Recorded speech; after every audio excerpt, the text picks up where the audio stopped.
the underbelly of the economic and social life of this nation. I don't have a lot of time, so I'm not going to get into a lot of things, but when we look at the prophetic model of establishing economic equity and justice, social justice, have everybody have access to the resources that are available in the community, we have to turn to the prophetic model. This is why I asked at the very beginning, how many of you believe in your heart that Islam holds the solution to whatever the problems may be of the United States or for anywhere, but we're talking about right here in this country. Let me give maybe a couple of very quick examples. And one very quick example is something that all of you are taught if you go into a Muslim school. It doesn't have to be full-time, it could just be a weekend school. You don't have to have gone to a Muslim weekend school. Your parents, your older sibling, maybe someone in a YM group. You learn what I'm about to talk about, and this is the brotherhood that was established in Medina by the Prophet Muhammad ﷺ 5 months after the Hijrah. From migrating from Mecca to Medina, in 5 months, the Prophet Muhammad ﷺ got there and said that this ain't going to work the way it's being done. It ain't going to work. You're going to have to do something different.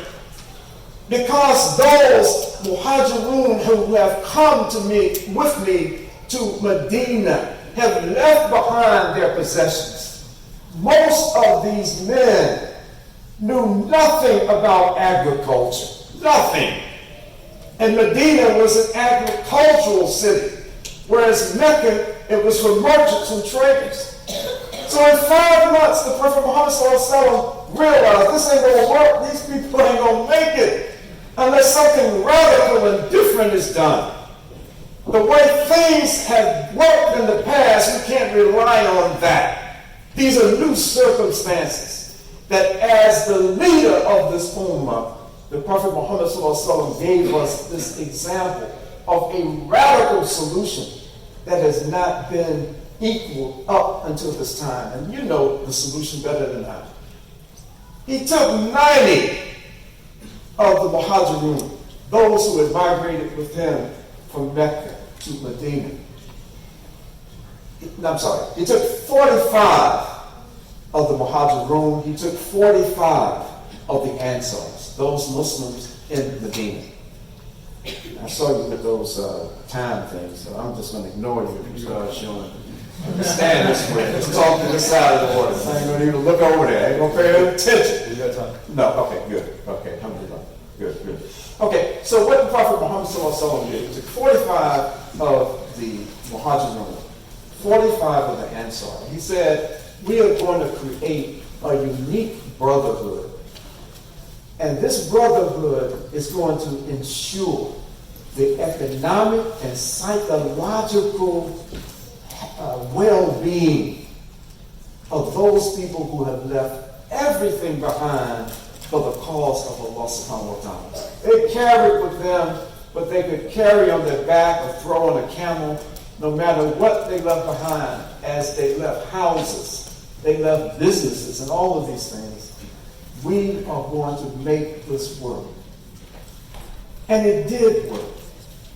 Because those people who were coming and leaving with the Prophet Muhammad ﷺ from Mecca, migrating to Medina, had known they had to be psychologically scarred in some kind of way. I'm not saying that it was like to the point of having mental illness. But you don't go through the kind of trauma that this small group of people had gone through for 13 years without suffering from some kind of emotional trauma.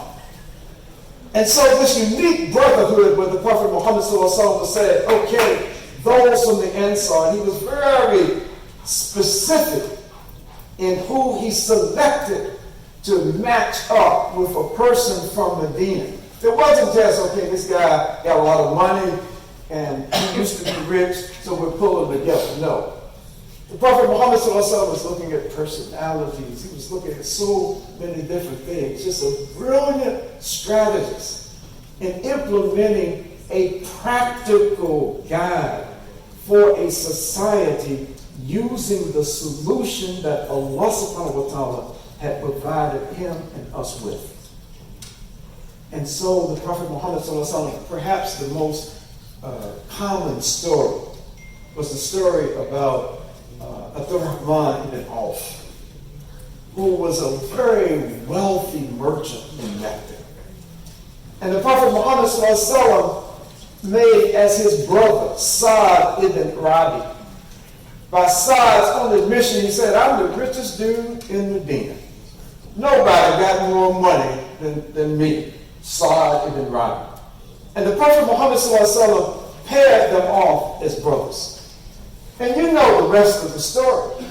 Sa'd ibn Rabi was a person, even though he had wealth, he wasn't like the person that the Prophet Muhammad describes in the Quran. If you give a man a mountain of gold, he'll want another mountain of gold. He wasn't like that.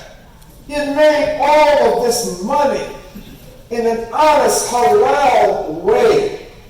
But he wasn't trying to make all of the money. He realized that at this moment it's time for me to share with my brothers, with my sisters. So he tells Abdurrahman, take half of everything I have. I got deep pockets, but you can take half. Just go half of everything I have. Abdurrahman, and the sisters love this particular part of the narration. Abdurrahman, I got 2 wives. Tell me which one you think you want to marry. I will divorce her, and you can marry this wife. And I'm using this not in the, I don't want to get in trouble with my daughter and my wife by talking about these kinds of stories, but this is what was offered to Abdurrahman. Abdurrahman told him, okay, no, that's good. I'm fine. All I need you to do is just show me the marketplace. How do I go to the market? I can make it on my own. And the history tells us that he did. He went into the bazaar of Banu Qurayza, a tribe of Jewish people. He bought oils, like perfumes, and he bought cheese. And that was the start of his first business in Medina. And when you read the history, he became one of the most wealthy of the Sahaba.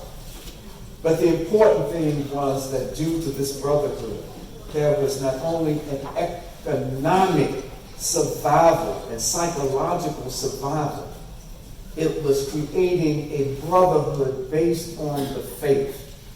It created a revolutionary solution to problems that were existing once this hijrah, once this migration was known.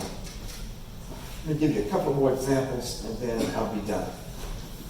You know, the Ansar, the wealthy Ansar, and date palm trees was their thing. That was their primary means of making a living. And they had acres and acres and acres of these date palm trees. And so the Ansar, those 45 that had been paired with their brothers from Mecca, said to the Prophet Muhammad, well, we got a proposal. I think it would make this real simple. Let's make it real easy. We don't have to go through a lot of talk. Let's do something about it. And what they suggested was, we'll split our date palm trees with the Muhajirun. We'll give them half of what we own. Our primary, if not our only source of income, we'll give it to them. The Prophet Muhammad rejected their idea. He said, no, we can't do that. And the reason given was, I'm coming here with people, they don't know anything about planting and harvesting date palm trees. It'll be a disaster for everybody. They don't know what to do. So the Ansar went back and they figured out another solution. I'm talking about they are trying to figure out a solution that will diminish, that will take away from their wealth. And they came back and said, okay, Messenger of Allah, sallallahu alaihi wasallam, this is what we do. We will have, let's say, if those who migrated with you, that what they do is just water the trees and groom the trees. We'll cultivate. They don't have to know anything. I mean, even I can water a date palm tree. Okay? You don't have to know anything to pour water and to just groom the trees. And the Prophet Muhammad said, okay, that's good. And he said, what we do when the harvest comes, we share the harvest. And it won't make those who have migrated feel like they're getting welfare. That there's something that just a free handout. They're working to the best of their capacity in this particular industry. And so there's so many examples that I won't get into in the interest of time that point out that the best solution, the best answer to any economic or social problem, if in fact we're trying to help bring about a leveling of the socio and economic playing field in this country for everybody, not just for a select group of people, but for everybody, turn first to the solutions that Allah subhanahu wa ta'ala has given us that we can look at and know that they're workable solutions. Like the payment of zakat. Okay? How many of you know that the intent of giving someone the collective gathering together of 2.5% of what an individual is able to save over a 12-month period beyond their debts, that the recipients of that zakat, that the intent is to relieve them, to get them out of poverty. This was the intent. It was not just to say, okay, well, you can go and buy some Eid gifts for your children, or maybe you can eat now and have something to eat just for a week or 2 weeks. The intent was to change the social condition of the recipients of zakat. And quickly I'll say that in the period of the brother who by many is considered the fifth righteous caliph, Omar ibn Abdulaziz, the grandson of Umar ibn al-Qadab, that during his caliphate, although short, there was a time that the social justice in the society as it relates to social justice, like equity, but also the distribution of the wealth was such that zakat distribution time came around 1 year and no one could find someone who needed the zakat. I mean, think about that. I mean, if I had been around, I don't care what everybody else was doing, I would have been eligible, I know. Based on what my history, and my wife can tell you, my history of accumulation of wealth. But this is a period no one in the society was in need of zakat. So what did he do? Did he say, okay, well, let me buy some new crowns, or, get me a few more camels? No. What he did, listen to this, Musab. What he did was he said, for those young men who can't afford the market, they can't afford to get married because this dowry is too high, give the money to those young men. Give them money so they can start their families. I see you smiling. This goes to you too. This goes to you too. So this, what I'm talking about, I'm not talking about something abstract. Allah subhanahu wa ta'ala has given us solutions within the deen. But first and foremost, we have to believe that Islam is not a faith that's limited to instruction as it relates to ibadah. Just the elements, the basic elements of worship, prayer, fasting, zakat, hajj, these kinds of things. That Islam is a solution-based faith. And as you go further in your years of what level of schooling that you're in, whether you're in college, whether you're in high school, whatever level you're in, I ask you to keep this in mind. Don't get caught up in those distractions in the academic arena, in your schools, that are deliberately designed to make you feel that Islam is not a way of life that is appropriate or can be successfully applied in a solution-based theory and practice in modern society. So if you get anything else from what I said, leave here with an understanding that we are duty-bound to first look to Islam, look to what Allah and the Prophet Muhammad said. And this means more than just picking up a copy of the Quran, picking up hadith literature or seerah literature. It means more than that. I'm not saying be intellectually lazy, because the Prophet Muhammad was definitely not intellectually lazy when he modeled a system that had never existed before and brought together people whose only interest was themselves and their tribes and turned them into an ummah. Assalamu alaikum.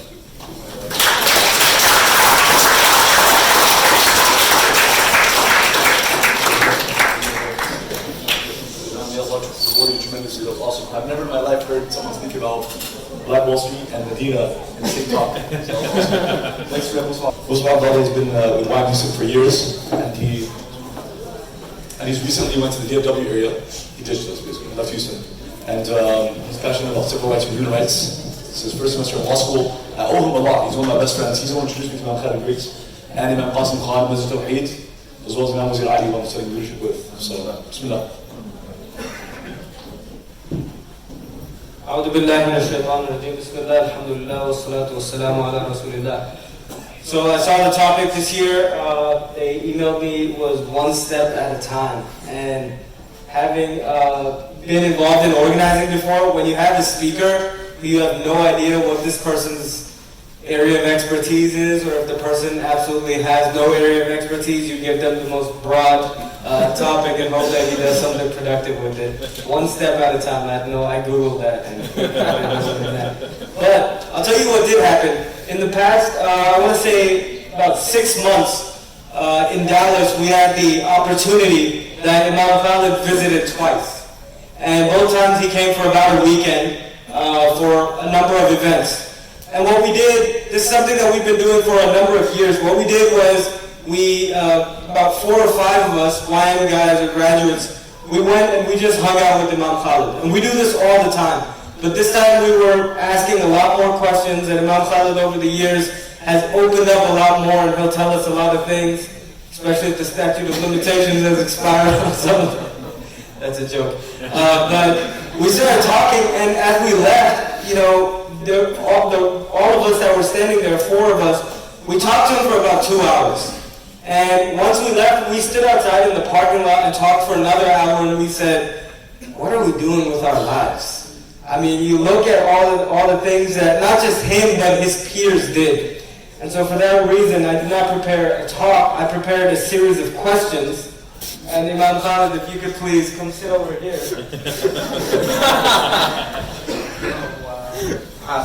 Yes, sir. What a guy. Pull something up. Something good. This is not the kind of creativity. No, this is good. This is good. I agree. What happened was about 40 minutes ago, I realized that I still have to prepare this speech. I'm joking.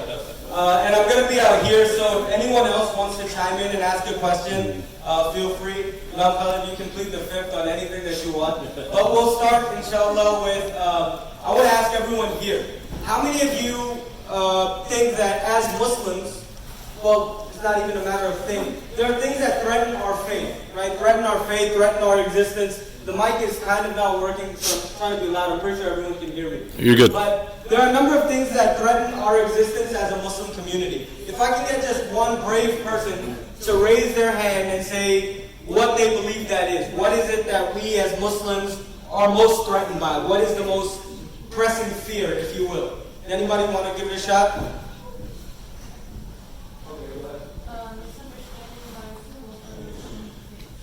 Okay, so misconceptions about our faith. But let's talk about something a little bit more tangible. So that will lead to something, some of the threats that are going on in our community, right? Does anybody else have? White supremacism or white terrorism? White terrorism, It's true, it's which real. is a threat to pretty much anyone who is not white, right? But more specifically, like what does that mean? White terrorism or white supremacy? Might pull up a lady's wearing a hijab and she gets attacked in the streets. That's one thing, right? And we have anything else? Marginalization. Should be more specific. So we have a number of things. I believe what you're talking about is economic boycotts, right? And these are things that legitimately threaten us as Muslims. We've seen a number of... That is what you're talking about, right? Being marginalized. So economically. Socially as well. I mean, that's a long discussion. As a sister. It's called bullying. Anybody else have anything? Police brutality.